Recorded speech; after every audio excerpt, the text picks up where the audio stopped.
Di awal film, terlihat sekumpulan orang yang sedang merayakan sebuah pesta, di mana terdapat karyawan baru di perusahaan yang dikepalai oleh Gonwo, yang diperankan oleh Jung Won In. Karyawan itu bernama Sun Young, yang diperankan oleh Gong Hyun Jin, yang dimana dia adalah tokoh utama wanita dalam film ini. Dia cantik, seksi, menarik, ya menurut aku sih wajahnya tuh imut-imut gimana gitu. Oke, kita lanjut ya. Di tempat itu juga terlihat Jae-hoon yang diperankan oleh Kim Rae-won. Dia juga tokoh utama pria dalam film ini. Beberapa karyawan baru mulai memperkenalkan dirinya masing-masing termasuk Sun Young. Lalu, salah satu karyawan yang berada di sana menggoda Sun Young dengan mengatakan bahwa dia sangat cantik dan bertanya apakah Sun Young mempunyai pacar. Sun Young menjawab kalau dia belum mempunyai pacar untuk saat ini.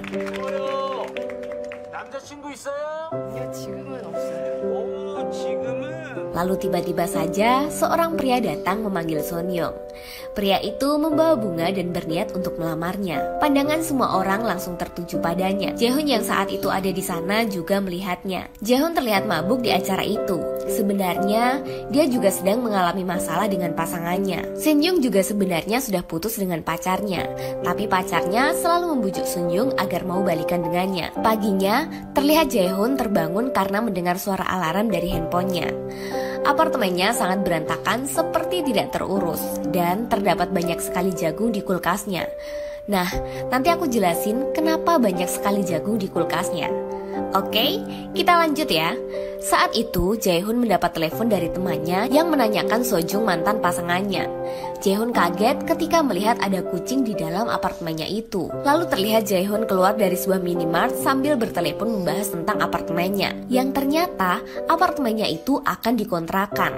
Saat itu dia berpapasan dengan teman lamanya yang bernama Kim Jung So. Karena sudah lama tidak bertemu, mereka pun mulai berbincang-bincang. Lalu Kim Jung So memperlihatkan video anak-anaknya dan dia berkata bahwa anaknya sama sekali tidak mirip dengannya. Mereka pun saling memuji satu sama lain, hingga Kim Jung So mengatakan kalau dia mendengar kabar bahwa Jae-hoon sudah menikah. Jae-hoon mengatakan kalau dirinya batal menikah. Lalu Kim Jung So malah memuji Jae-hoon lagi kalau dirinya hebat. Kim Jung So justru iri padanya karena dia bisa hidup bebas tanpa menikah. Tapi sebenarnya di dalam hati Jae-hoon sedang hancur. Kim Jung So tidak tahu tentang masalah yang sebenarnya dialami Jae-hoon. Kemudian Kim Jung So pergi karena mendapat telepon dari Jae-hoon untuk pergi ke kantornya. Saat sampai di parkiran, Jae-hoon mengecek handphonenya dan berharap agar pasangannya membalas pesannya. Dari awal film ini, Jae-hoon sebenarnya juga berusaha membujuk pasangannya agar mau balikan. Tapi pasangannya itu nggak balas pesannya sama sekali. Jadi sama kan seperti Sun Young? Sampai sini kalian paham kan? Emang ini filmnya tuh blunder tapi asik sumpah deh. Oke, kita lanjut ya. Saat di parkiran, terlihat Sun Young yang diantar oleh cowoknya. Sebenarnya, Sun Young itu terpaksa ya mau dianterin sama cowoknya itu. Karena Sun Young gak mau cowoknya itu akan teriak atau berkata kasar. Dan Sun Young juga sebenarnya sudah nggak mau berhubungan lagi dengannya. Ternyata Jae-hoon juga sedang ada di sana dan melihat mereka berdua yang sedang bertengkar itu. Saat Jae-hoon masuk ke dalam kantornya, dia langsung dipanggil oleh atasannya itu untuk diperkenalkan anggota tim barunya agar lebih akrab lagi. Ya, walaupun mereka sudah bertemu di hadapan Sun Young, Jae-hoon terlihat jaim dan dia juga berkata kalau Sun Young bukan tipenya. Lalu atasannya menengahi ucapan dari Jae-hoon agar Sun Young tidak sakit hati dengan ucapannya itu. Sun Young justru malah menggoda Jae-hoon, tapi dia tetap tidak tertarik. Kemudian saat berada di dapur, mereka berdua mulai ngobrol tentang masalah kerjaan. Tetapi di sini Jae-hoon malah menanyakan masalah Sun Young dengan pacarnya.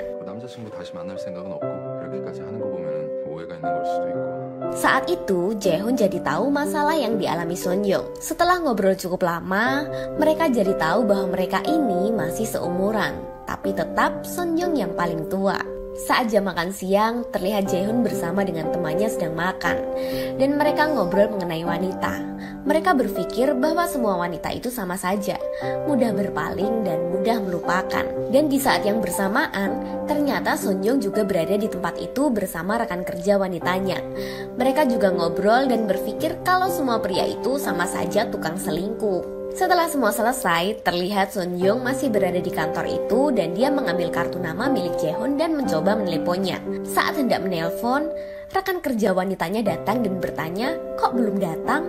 Lalu Sunyoung menanyakan kepada rekan kerja wanitanya itu, "Apa Jaehoon sudah pulang?" Temannya itu mengatakan kalau jam segini Jaehoon biasanya minum-minum karena dia suka minum malam-malam belakangan ini. Lalu mereka pun pulang. Soyeon pulang dengan berjalan kaki menuju ke apartemennya. Saat di perjalanan pulang, dia mendapat pesan dari mantan pacarnya yang berisi, "Aku mencintaimu." Lalu selang beberapa saat, mantannya itu malah mengirimkan pesan lagi, "Maaf salah kirim."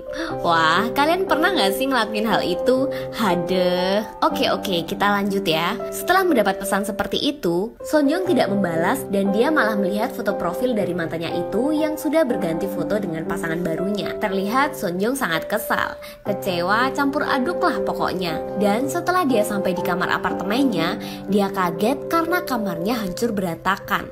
Dan dia langsung menelepon mantannya yang ternyata itu adalah perbuatan pacarnya. Mereka berdua pun beradu argumen, di mana Sunyoung ingin mantannya itu meminta maaf karena perbuatannya. Tapi mantannya nggak mau dan dia juga menuduh kalau banyak pria yang keluar masuk di apartemen itu. Mantannya sangat merendahkannya, tapi Suyun tetap menerimanya dengan lapang dada. Paginya, terlihat Jaehoon terbangun di dalam apartemennya yang masih berantakan itu. Dan kali ini ada burung dara di dalamnya. Lalu dia menelepon temannya. Sambil menelepon, dia menerbangkan burung itu dan memasukkan jagung ke dalam kulkasnya. Tapi dalam kulkas itu sudah penuh dengan jagung. Jaehoon melihat seekor kucing yang masih berada di kamarnya. Tapi dia tidak bisa menangkap kucing itu dan kucingnya malah masuk ke dalam kamarnya. Jaehoon malah menutup kamarnya dan dia tidak mau melanjutkan menangkap kucing itu karena kamarnya itu adalah masa lalunya. Jaehoon lalu pergi ke kantor untuk membawa jagung-jagungnya itu untuk dibagikan kepada teman kantornya. Di sana dia melihat pesan yang dikirim untuk mantan pacarnya di handphonenya dengan harapan agar mantannya itu mau membalasnya. Tapi sampai saat ini masih belum dibalas-balas juga. Jadi Jaehoon ini belum bisa move on ceritanya. Saat di parkiran terlihat Sunyoung sedang telepon ibunya. Ibunya terus mendesak agar Sunyoung segera menikah. Jaehoon bercerita kepada teman kantornya bahwa semalam dia telepon dengan seseorang dan dia tidak mengingatnya sama sekali karena dia kebanyakan minum hingga mabuk. Lalu temannya itu menyuruh agar Jaehoon memasang aplikasi ya semacam WhatsApp gitu deh, agar bisa mengetahui foto profilnya. Karena menurut temannya itu, semua orang pasti memakai aplikasi itu. Tapi Jaehoon gak ngerti tentang aplikasi itu. Temannya lalu membantu Jaehoon, tapi dia malah salah pencet dan malah menelepon langsung nomor itu. Dan ternyata itu adalah nomor telepon Seyung. Lalu di kantor itu terlihat mereka semua sedang rapat membahas masalah iklan yang akan mereka buat. Jaehoon bersikeras dengan alur iklan yang akan dibuatnya. Tapi semua karyawannya seperti tidak setuju dengan Jaehoon. Dan hanya Sunyoung yang sependapat dengan Jaehoon. Jaehoon dan rekan kerjanya itu pergi belanja di supermarket. Dan mereka masih membicarakan tentang Sunyoung yang masih telepon hingga 2 jam dengan Jaehoon itu. Saat sampai di kantor, Jaehoon menanyakan keberadaan Sunyoung kepada teman kerjanya. Dengan detail, dia bertanya hingga membuat semua karyawan itu kebingungan. Sepertinya benih-benih cinta mulai tumbuh nih. Hingga malam, Jaehoon menunggu Sunyoung di kantor. Dan dia mencoba meneleponnya, tapi ternyata Sunyoung tidak datang. Lalu Jaehoon berkata, kenapa teleponnya tidak diangkat? Sunyoung pun menjawab bahwa semua karyawan bilang setelah pulang kerja, telepon dari Jaehoon jangan diangkat karena dia menelepon saat mabuk. Sunyoung pun berpamitan pulang dan sepertinya Jaehoon ingin mengutarakan sesuatu, tapi sepertinya dia malu. Dan tiba-tiba temannya datang dengan keadaan mabuk. Temannya itu melihat Jaehoon dan Sunyoung lalu mengajaknya minum. Tapi ya namanya orang mabuk pasti ngomongnya ngelantur-ngelantur ya. Temannya itu malah keceplosan kalau Jaehoon pernah bilang bahwa Sunyoung pernah berselingkuh. Lalu temannya itu malah menangis dan berkata kalau pacarnya yang selingkuh. Mereka bertiga lalu pergi ke sebuah kafe untuk minum. Tapi mereka malah berdebat satu sama lain. Yang temannya gak jelas bahas pacarnya, sedangkan Jaehoon dan Sunyoung malah beradu argumen karena saling membicarakan dirinya di belakang. Sunyoung lalu berpamitan pulang, tapi temannya yang mabuk tadi malah rese dengan pengunjung lain. Lalu mereka pergi dari kafe itu dan mereka berada di sebuah minimart untuk menunggu taksi yang dipesan Sonyeong. Di sana mereka membahas tentang telepon yang 2 jam itu karena Jaehoon tidak mengingatnya. Lalu Jaehoon meminta maaf kepada Sonyeong karena telah membicarakannya di belakang. Dan Sonyeong berkata kalau selama 2 jam Jaehoon hanya menangis dan Sonyeong kasihan kepadanya karena tidak ada yang mau mendengarkannya. Saat taksi yang dipesan Sonyeong datang, Jaehoon langsung membangunkan temannya yang mabuk itu untuk pergi dengan taksi yang dipesan oleh Sonyeong. Lalu Sonyeong agak kesal dengan Jaehoon karena taksi yang dipesannya malah dikasihkan ke temannya itu, dan mereka pun akhirnya berpamitan pulang. Tiba-tiba saja Jaehoon berteriak mengajak Sonyeong untuk pergi minum bersama. Lalu mereka pergi minum di sebuah kafe. Di sana mereka ngobrol-ngobrol tentang masalahnya dan mereka juga sempat bermain tebak kata. Terlihat Jaehoon dan Sonyeong sangat begitu mabuk. Lalu teman Sonyeong datang untuk menjemputnya. Sonyeong yang mabuk berkata kepada temannya bahwa kalau temannya tidak datang, dia bisa tidur dengan Jaehoon. Tapi Jaehoon membantah kalau Sonyeong bukanlah tipenya. Dan Sonyeong malah berkata bahwa Jaehoon adalah tipenya, lalu dia mencium pipinya. Ya maklumlah, orang mabuk kalau ngomong pasti ngelantur-ngelantur gak jelas gitu kan. Dan mereka juga rusuh di tempat itu sampai teman-temannya jadi kewalahan. Keesokan harinya, Jaehoon terbangun dari dalam mobilnya. Dia sepertinya tidak ingat tentang kejadiannya semalam. Dia juga kaget ketika melihat isi pesan yang dikirimkan kepada Sonyeong, yang berisikan terima kasih sudah mau mengangkat teleponnya dan menemaninya minum.